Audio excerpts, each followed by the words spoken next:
बिस्मिल्लाहिर्रहमानिर्रहीम अस्सलाम वालेकुम वेलकम टू बायोलॉजी क्लास 12 बायोलॉजी दा पदी की चैप्टर नंबर 18 आखिरी टॉपिक थे चाहे द मंग वायु पॉजिटिव फीडबैक मैकेनिज्म दा दिसी यो प्रोसेस दे जिदा होमियोस्टासिस यो टाइप के राजी दे मख मंग नेगेटिव फीडबैक करो नो पॉजिटिव फीडबैक मैकेनिज्म से तो इदा खबरियात साथे چې زمونږ جسم نه پای کې پرس کې یو پروسس کیږي دا غي مقدار چې دی هغه سیوا دی نو ستاسو د جسم کې دا چل وشي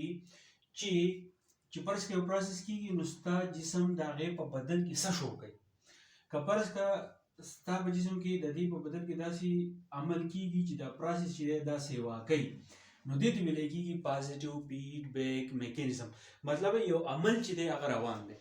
دا اوس تاسو په एग्जांपल باندې مو ما چې د دې بیسټ एग्जांपल چې هغه سکی دی چې استاد کلاس 12 بایولوژي کې د دې بیسټ एग्जांपल چې دی سره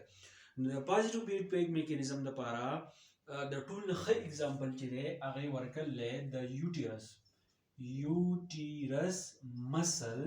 کانټریکشن دا خبره چې دی سره یوټیرس مسل کانټریکشن د دې خبره مطلب دا دی چې کله زموږ سره چې ماشوم زموږ سره مور په خېټه دا غو چې کومه بچیدانه ده نو کله چې دا ماشوم پیدا کیږي نو په دغه وخت کې چې داسې سکیږي نو څه کوي پرس کزو پر एग्जांपल دا اوه سما چې دا زموږ سره یوټیرس دی په دې خبره एग्जांपल دا څه شو دا یوټیرس شو او دا د یوټیرس کوم والز دي په دې کې مسلز دي ٹھیک ده یوټیرس ته او دا د یوټیرس په دې کې مسلز دي او د دې نه علاوه په دې کې څه دي پرس کدل دي چې زموږ سره هغه بیبي چې دی او زموږ سره پروت دی ٹھیک شو بیبي دا تاسو په واسه ما کوي دا زموږ سره یوټیرس دی او دا په زموږ سره بیبي دی اوس چې کله زموږ سره د برث ټایم شو دا ماشوم چې دی کله پیدا کیږي او دا ماشوم په برث کې نه باندې چې دی دا راوځي نو په دې کې څه چلو شي زموږ سره چې دا کوم یوټیرس مسل دی نو دا کانټریکشن کوي دا سي کانټریکشن چې دی شروع کی نو د دې کانټریکشن د وجې نه دا ماشوم په برث کې نه باندې چې دی دا راوځي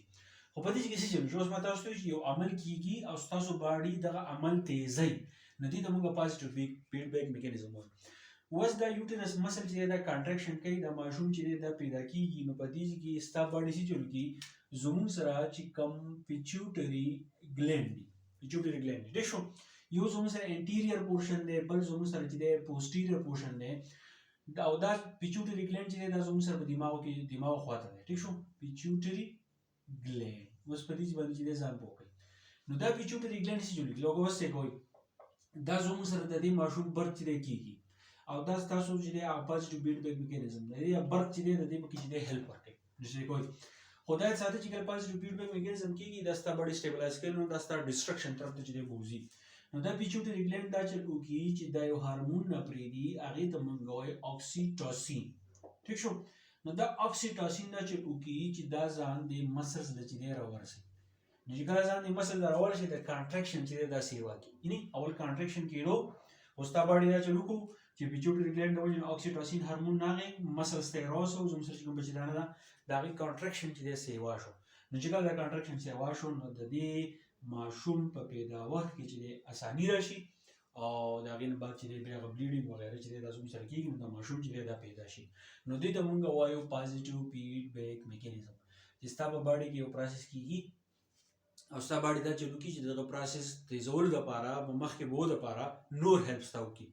نو دغه عمل د مونږ وایو پازیټیو فیډبیک میکانیزم چې زموږ سره یوټیرس ته ماشوم پیدا کیږي د دې چې مسل کانټریکشن کوي پیچوټری ګلینډ مولوي اکسیټوسین هورمون راپری هولو دا د مسل راغلی مسل کانټریکشن سی واشو نو دا ماشوم چې د پیدا وخت چې هغه وشو نو دا پازیټیو فیډبیک میکانیزم او د دې سره کوم کلاس 12 بایولوژي کوم چپټر چې 18 نمبر چپټر ختم شو په دې سره وسیله تاسو ته چې ام سی کیوز کوم ثانک یو ډیر